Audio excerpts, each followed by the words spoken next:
Good morning, everyone. Welcome back to another episode of Morning Coffee and Bible, where we sip our favorite brew and dive into the Word of God. Today, we're kicking off this special Labor Day weekend with a powerful message that's sure to get you fired up and ready for the week ahead. As we gather with friends and family to celebrate the hard work and dedication that keeps this country running, we also turn our attention to the timeless truths found in Scripture. Today, we're diving into Paul's words to the Corinthians, where he flips the script on wealth and poverty. We're going to explore what it means when Paul says that the poor make everyone rich. It's a concept that's also as revolutionary today as it was 2,000 years ago. But that's not all. With the NFL season just around the corner, we're going to talk about what it means to be on the offense in our faith.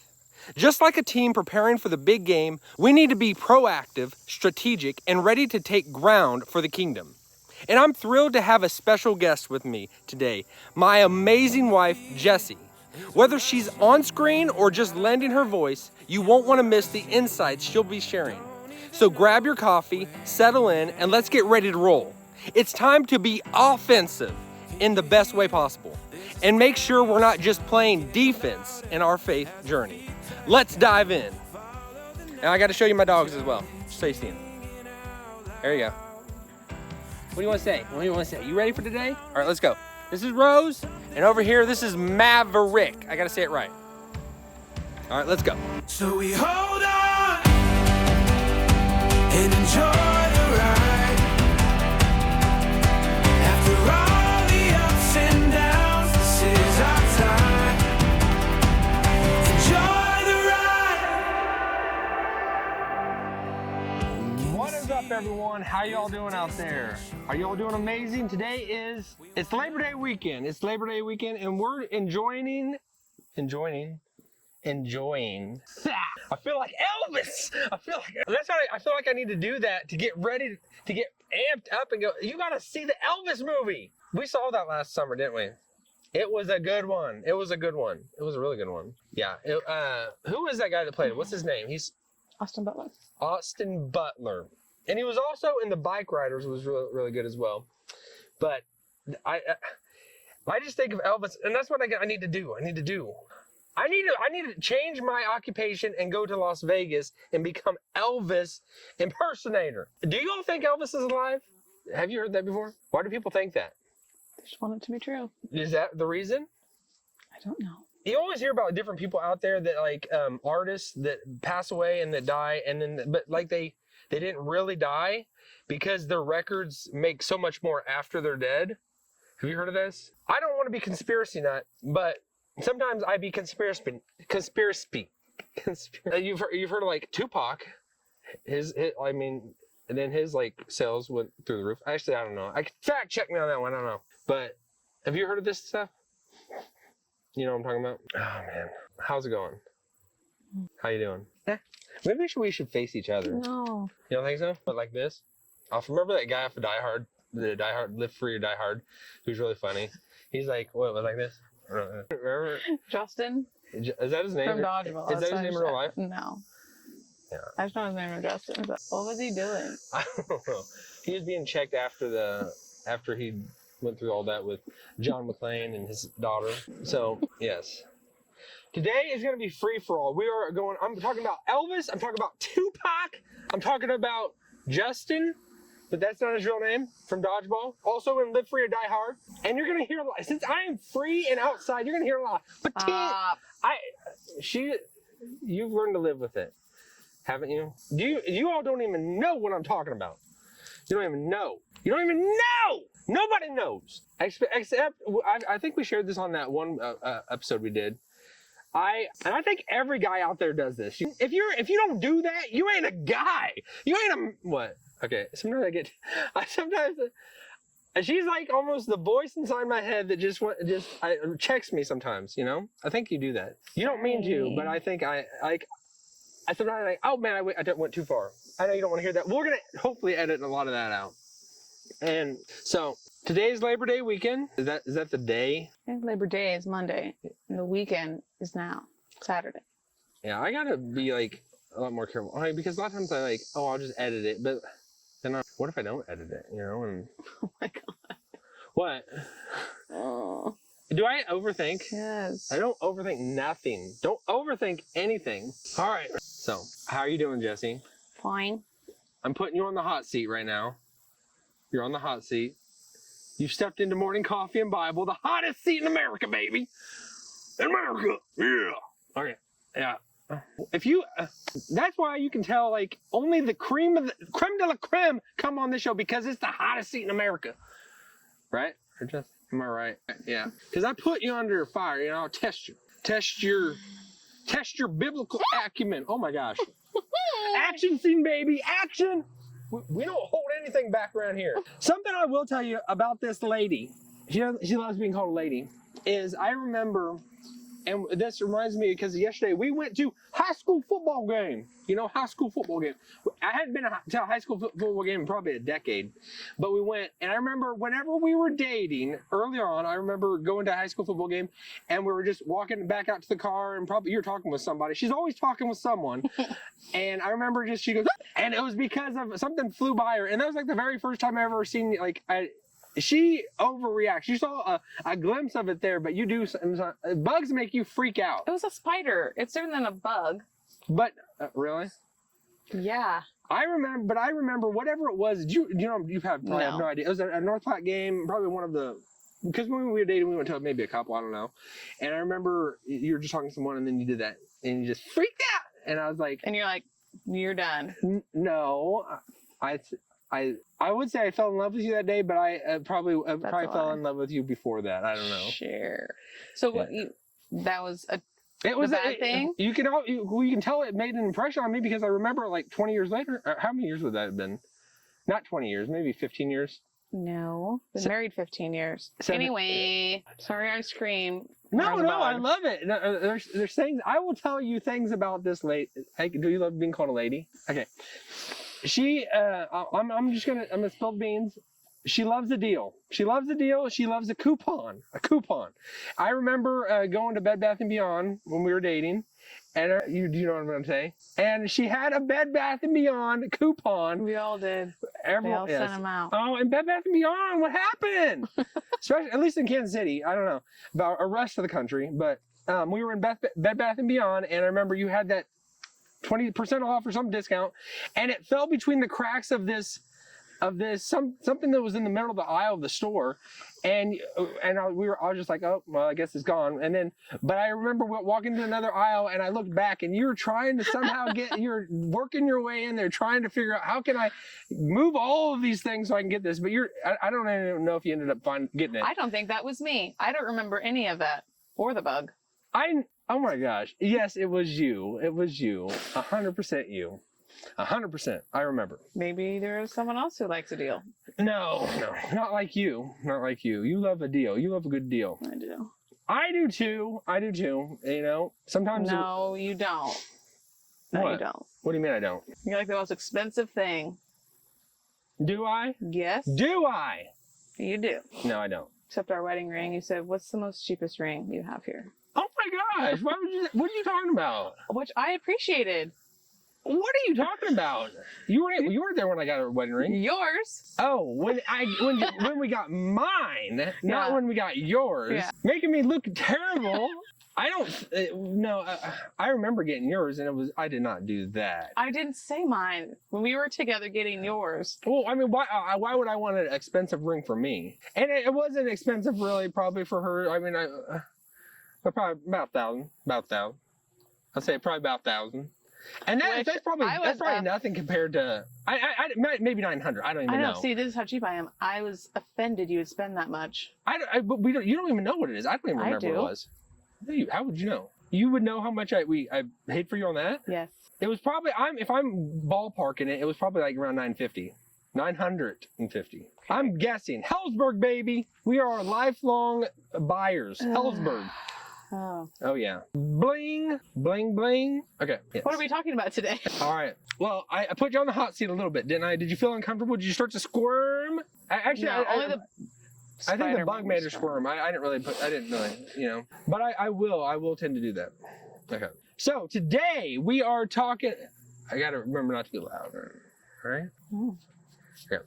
Okay. So, all right. So today we are talking about, since it's Labor Day weekend and working, and being thankful for our workers that have everybody's in America, that makes this nation just run on all cylinders, but really, I mean, is that really the case? It's like sometimes, I mean, if I'm going to be honest, like I sometimes it doesn't feel like that. Sometimes it just like, it's tough because the grind of work can be kind of, I mean, when you really ask people like how happy are you with your job? You know what I mean? I don't know. Have you ever done that? I mean, if I went out and started just taking a poll of how happy are you where you're at and the job you're at, like what kind of responses do you think we would get? Normally you think, no, I don't like it, I hate it. Just gotta work at something. That's just in my head, but I don't know. I mean, to me, some people love their job. Yeah, if you're in the NFL, yeah, that'd be a pretty sweet job. If you're in the NFL, that'd be pretty cool. But if you're a professional player. Yeah. But if you ask them, they might be like, I don't really like getting beat up every week. Like NFL players? Yeah. Sometimes money isn't everything. Well, I mean, I'm just thinking about playing football for a living. That'd be so fun, or just playing a sport. But I think even like anything, if it becomes your kind of your life, what's called your livelihood, if it becomes your work, your things to put food on the table, it does just become a job and does become like, even playing games can turn into be a job. Yeah. And just suck the life out of it. But why is that? Why does it got to be like that? Or does it got to be like that? Maybe just the pressure to keep performing as far as sports, constantly staying in shape, getting hit and beat up. And like being a professional sports player? Or like any job, you have to keep doing it. Otherwise, you don't eat. You got to do something. Yeah, I think what makes it tough, and we could take this back to the Garden of Eden, that if work was supposed to be pleasant and fun and great and amazing, and which it can be at times in this life, but a lot of it's stress. It's just worry about how I'm going to perform and just the anxiousness of it. You know what I mean? Like, and I think that comes from the Garden of Eden, the curse, that Jesus, I guess it was Jesus, God said, by the sweat of your brow, you will labor, you will work for your food, you will till the ground. And even though not everybody's out there tilling the ground, but we do, I think it reflects on just that anxiety, anxiousness, the stress that comes down on people, whether you're just typing on a keyboard, you still, you know what I mean? I think I see that as the stress that gets put on the weight on our heads, It seems like the Garden of Eden, it was just, there was no work almost. It just grew, and like, I guess maybe harvesting it. You didn't have to toil and grow it. It grew, he grew it, you just pick it and eat it. Yeah. And now you have to actually plant and weed and use energy but I think that, but I don't know. Yeah, because I think whenever they went to like probably harvest the ground, or just they would have pulled out a vegetable or a fruit, or I don't know, it would have been easy. It would have just come just naturally. It wouldn't have been like I gotta exert energy that's just like causing me like pain. What I'm trying to say, it's just like it would have just come just effortlessly, yeah. And as opposed to now, we have to put forth effort. When God made the declaration, he made the declaration to the woman, and then he made the declaration to the man, and they were different. Guys aren't giving birth to babies, and so God said to the woman, he said, you will have pain in childbirth, which Yay. Yeah, it's a reminder. Sorry about that, Jessi. Yeah, so he gave to the woman, he said, you shall have pain in childbirth. So I mean, before that, you kind of think of it, would it have been painless? Would it have been something? It appears that way. Because God made the command to Adam and Eve to be fruitful and multiply before the sin entered the world. So they were going to have children before that. Wait. What did they have kids before the fall? I don't think so. No. Well, then maybe there was never a pain-free birth then. Well, I mean, I think the intention of it. You think? I think because the command before the fall happened, God said, "Be fruitful and multiply." So they were to have children. Why say something then if it wasn't a change from what it was? I guess. So that's what I'm saying. I think that it would have been pain-free. Yeah. You think? Yeah. for the man, it would have been working without the sweat of the brow. It would have been joyful work. It would have been, it would have been fun always. And I think work can be fun because in any aspect of life, whether you have a job or not, there's worries with it. The worries, how am I going to provide for my family? How am I going to pay the bills when I don't? But then when you do have a job, it's like, it's a job. And that's where I think that's where I make the difference between work and a job. I don't look forward to a job. I look forward to work though.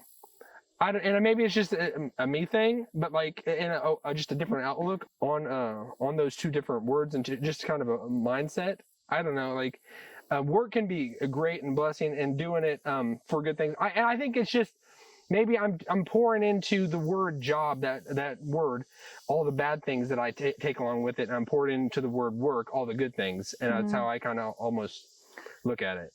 I remember when I had the first baby and I was home for a year without working. It was almost torture because I feel like I needed to be doing something. Really? So I went to it was part-time. So it was like, I feel like useful. I think God wants us to be useful and be productive. Now, I wonder if that's not that saying staying home is unproductive, but for me, you gotta be careful. It's saying something Butker. We're going into the NFL season. That's a good segue, But for me personally, I feel like I need to be out. I want to be useful doing something as well.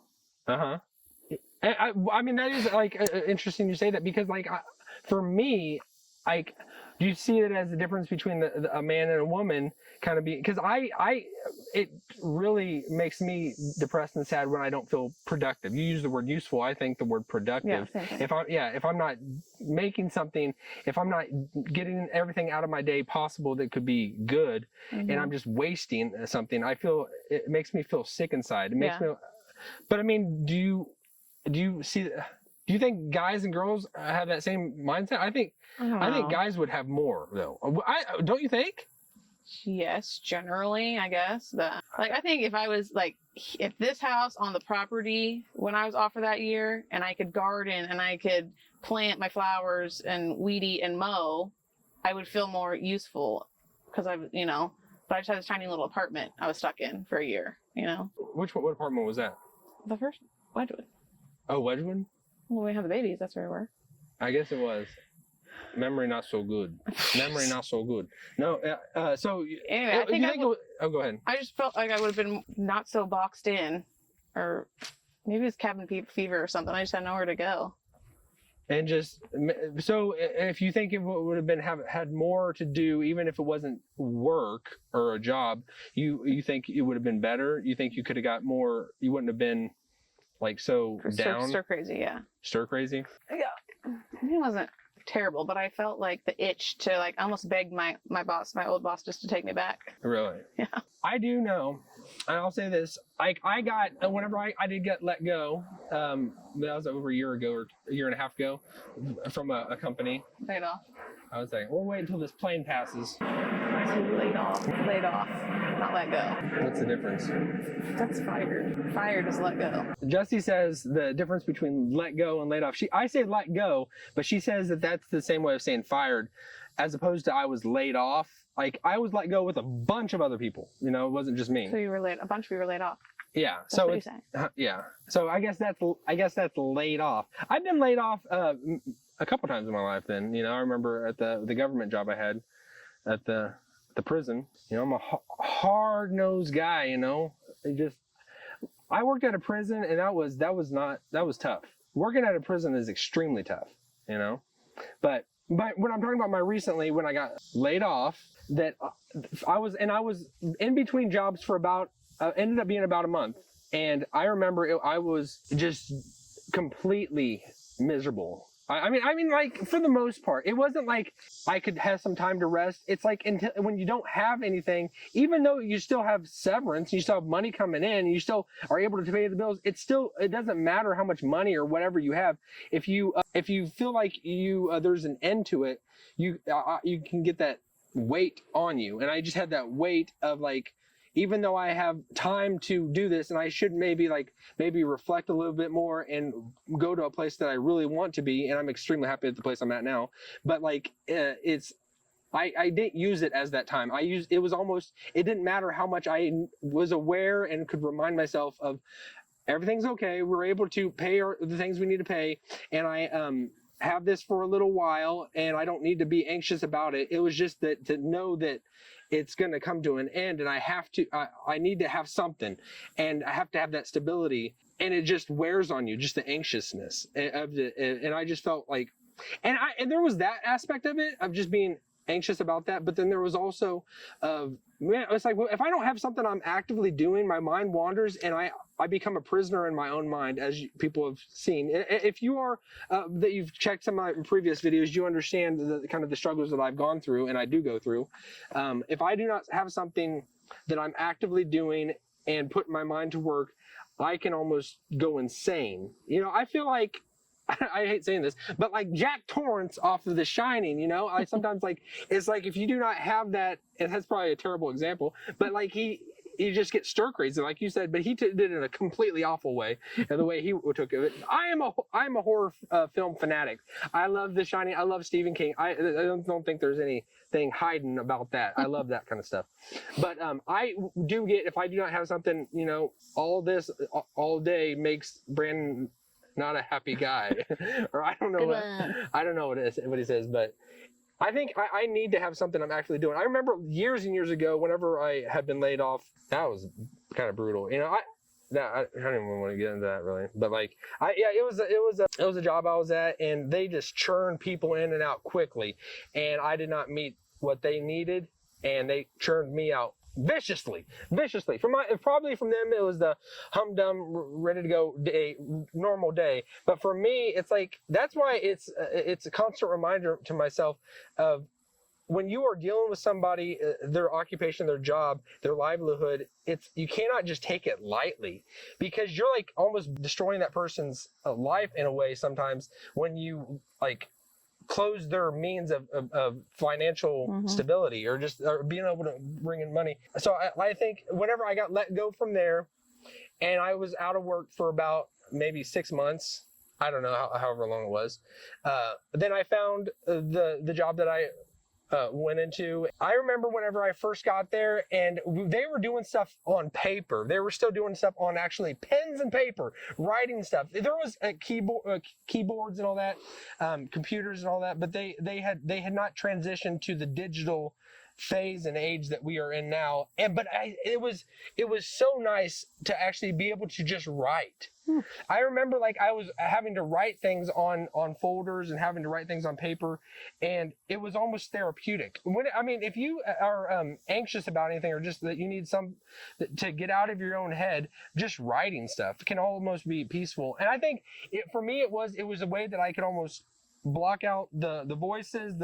I say voices, people think I'm schizophrenic probably as many times as I say that, but like it's not literal voices. I don't hear literal voices, but it's the feelings that my mind gets just crushed down with. And I think whenever I went to there and I was actually putting my mind to use and doing actual work and writing things down. Do you remember me saying this? Whenever I started there, it was a Friday and I just got off work, and I said, I can't wait to go back on Monday. And I was like, do you remember? Some things she doesn't have as great of a memory. Not at all. I can't remember anything. Yeah, I guess. And I think I'm coming that way towards you. But I remember I told you that. I said I look forward to just almost being back on Monday, because I think that almost is that aspect of Shawshank Redemption, where that old man, he's been in prison his whole life. That's all he's known. And then once he gets out, and he doesn't feel useful anymore. He doesn't feel like he's serving a purpose. And it's like, and he ends up killing himself. He ends up, ending his life and he's an old man, and that's like one of the best movies ever. And I think if we are not re-engaging our mind and putting our mind into work and making productivity, that we will drive ourselves insane sometimes. I mean, what do you think? Yeah, I think it's built in. He wants us to work, and that gives glory to God. For me, it's I have to be doing something, otherwise I feel miserable, and I have to. I think that, and whenever I was like the most recent time when I was laid off, and then I got the job where I'm at now, and it was like I remember interviewing and going through kind of different steps within the process, and I was just saying to the person, like, and she was like, well, how soon do you want to start? You want to start in a couple of weeks, few weeks out or whatever? And I was like, I want to start tomorrow. I like, not only, like, it's like, not that we were like hurting financially at that point, but it was like that I needed to be doing something. I needed to have my mind like almost that I'm making a difference. I'm contributing, I'm being productive. Like, and I think a lot of people can feel that way, you know? So Labor Day is amazing because I do want to reiterate that, like, that how much I wish we had 3-day weekends. I wish we always had 3 days. I wish we went to a 4-day week. I mean, that's why I would almost be happy to live in Europe, you know, because in Europe, like, that's more of the vibe that I would get, like, you know, it's more laid back.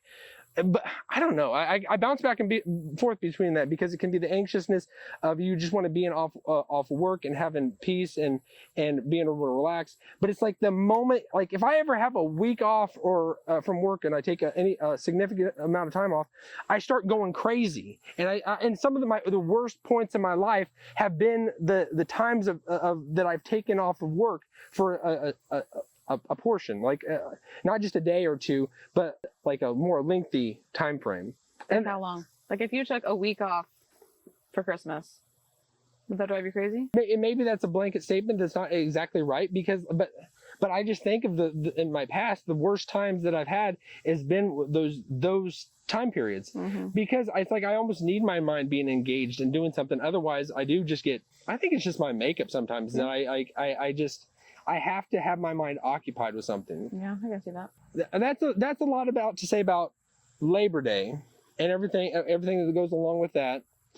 Today I wanted to talk about and bring up to you, we wanted to dive into the poor making everyone rich, because that's been on my mind, because especially doing this type of videos, creating content and everything, people, it's all, for the most part, it's all about making money in some form or angle, you know, and that's what like this life is about, you know. It seems like we're all about, we need to make money, we need to provide for our family, we need to make means and support. And I almost can get bogged down doing stuff like this because I'm like, I'm not making anyone money, physical money. But then I almost had to remind myself, like, if you're doing something for the kingdom, you can be making an infinitely more important aspect in someone's life by contributing, like, and telling them about Christ, encouraging them so that they can tell others about Christ. Because at the end of the day, it doesn't matter if you're Elon Musk or Jeff Bezos, Mark Cuban, who all the richest people in the world, billionaires. When we close our eyes for the last time, we are all on the same level. We are all in the same playing field. No one's driving a U-Haul into paradise. You know, you're going in there with, you know, naked I came from my mother's womb, naked I will return. We carry nothing into the next age, and it's like we don't know if tomorrow is our last day. We don't know if tonight is our last day. You know what I mean? So this is for me, and I just, and for anyone else out there, because there is a lot of Christians out there that are creating content and to encourage people and to help people and to drive people to Christ. You're making a difference. You are making a difference, whether you don't feel it, whether it can sometimes be like, what's the point? People don't want to hear it anyways. And then that almost drives into the fact that if Jesus said, if everyone speaks well of you, you know, he said, so did they of all the false prophets, you know? So it's like, if everyone is speaking well of me and everyone just loves everything I do, I'm probably not doing a good job of it for Christ. That's what I think of, you know? Because if I am as much as possible being an example for Christ and being authentic as possible to drive people to Christ, and not for my own purposes and my own pride or ego or whatever, I don't know, my own kingdom, I don't know. If I'm doing it for Christ, most likely not everyone's going to love it. I just think of like all the stuff I put on like social media and everything. I post videos, and man, people just come out and they just do not like it at all. So a lot of people do not like it. A lot of people like, and most of the time the people that are vocal about it are the ones that don't like it. And the ones that just want to just tear me down and tear what I'm doing down. And it's understandable. It's much easier to talk about football. It's much easier to talk about making money. You know, how's your portfolio, you know, kind of thing. And like trying to build others' bank accounts and tell them how they can build their bank account, as opposed to telling them about Jesus. That's been on my mind, being the poor, making others rich, but also not everyone's going to love it kind of thing. You know? Yeah. I mean, throughout human history, it's been like this small, like, God has, like, he redeems a whole bunch of people, but then a lot of them fall away, and it's only a very small remnant, you know, that enter the promised land, you know, kind of thing. And not everyone is going to get on board. And it's not to say that, like, everything I do, that everyone has to be on board with me, because you can have your taste. That's why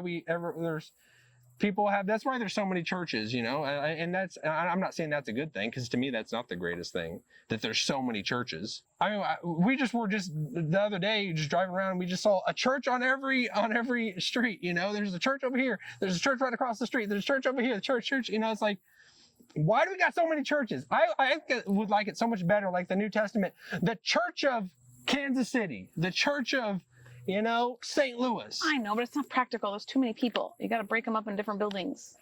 People are, why? Why is that? There's too many people. But why? But what do you mean, like, Our populations are huge. But why can't we all come together? That's me. Like, why does there have to be this division, you know? Why does there have to be Protestant, Catholic, Lutheran, Episcopalian? Why does there have to be all that kind of stuff? Like, and I'm not going. I'm not going Joseph Smith, and I don't like even saying that. Like, because Joseph Smith, he had that same kind of thing that he struggled with. Is that his name, Joseph Smith, the Mormon Church? Yeah. Yeah, and like, because that could be its own episode in itself, about the Mormons, because that's a tough one, because that is outside of the Orthodox Christian faith. That's not within it, you know, and that's a tough one, because there's so many good people that I love that are Mormons, you know. It seems like sometimes the better people are Mormons, you know, just the way that they conduct their lives. And that could be its own thing of, like, whether you have to have perfect understanding and your theology has to be pinpoint accurate, or if it is going to be a thing, where's your heart at, and what good works are you doing?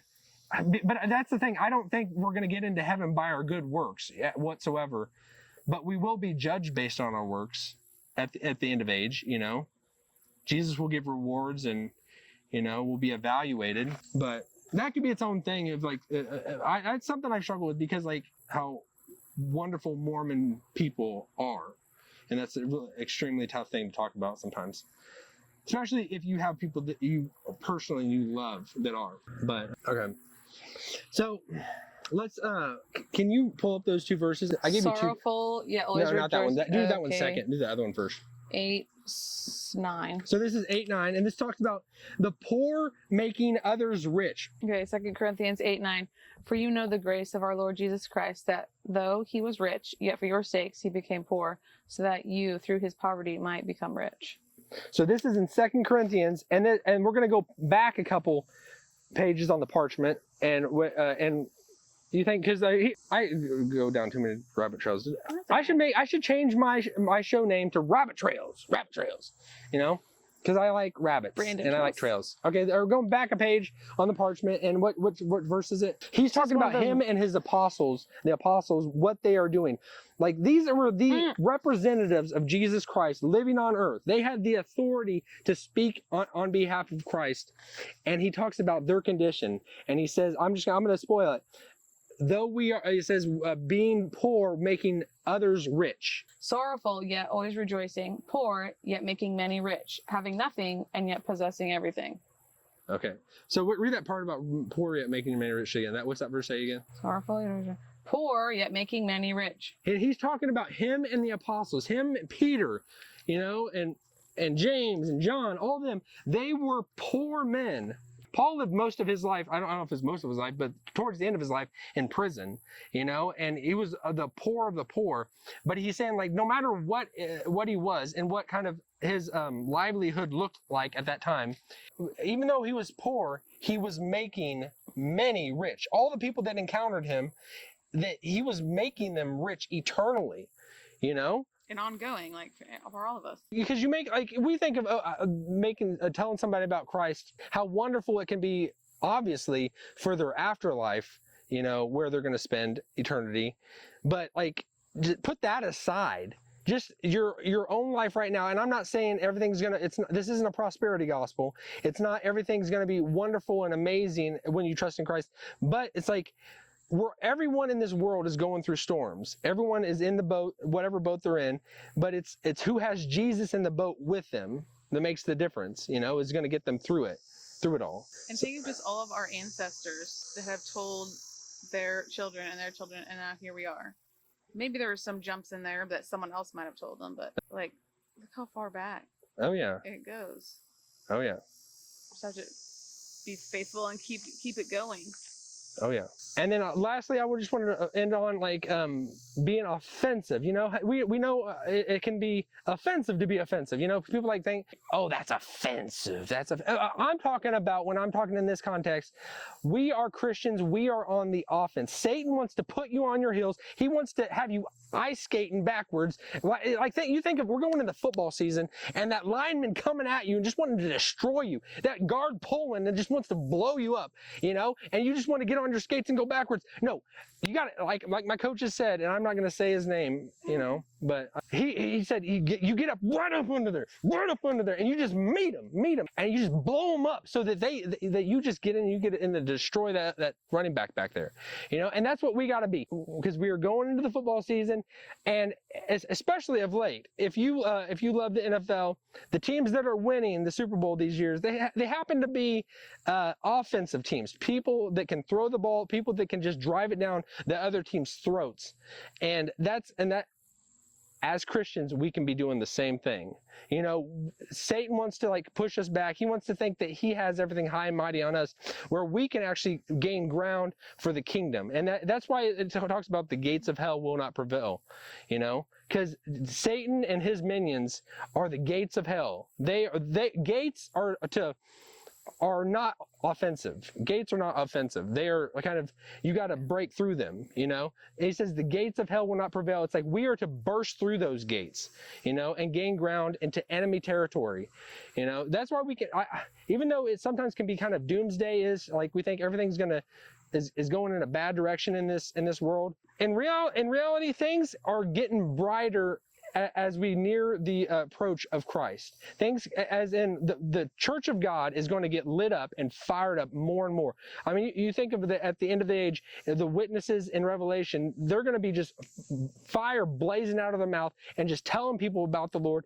And that's when like the true colors of believers are going to come out, when they're under intense persecution. That light, and you just think of how much brighter a fire can be when in pitch black. You know, in the darkness, the light can shine so much brighter. And as this world around us gets black as hell, you know, which is it's going to get darker than anything you can imagine. The light, that brightness of the diamond on the black velvet or whatever, is just going to shine through, as in the church of God just rising up, you know, so that that can be encouraging for everyone. There it goes. All right, that's a good way to end, folks. Oh my gosh, you get live footage, baby. Butterfly. It's not the prettiest butterfly, but okay. But it was on the prettiest lady. Okay. All right. Well, thank you, Jessi. Thank you for being here today. All right, have a wonderful weekend.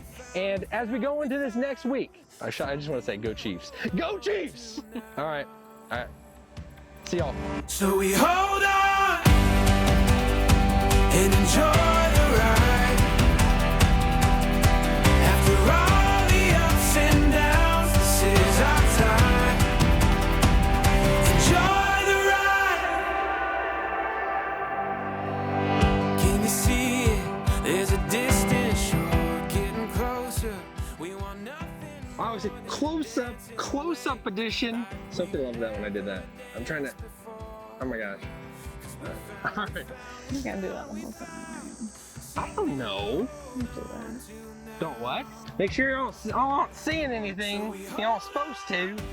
Oh my gosh. Okay. All right. Hello. I can't do it.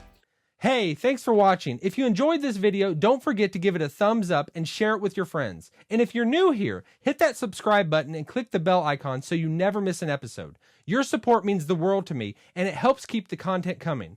Until next time, stay blessed and keep shining.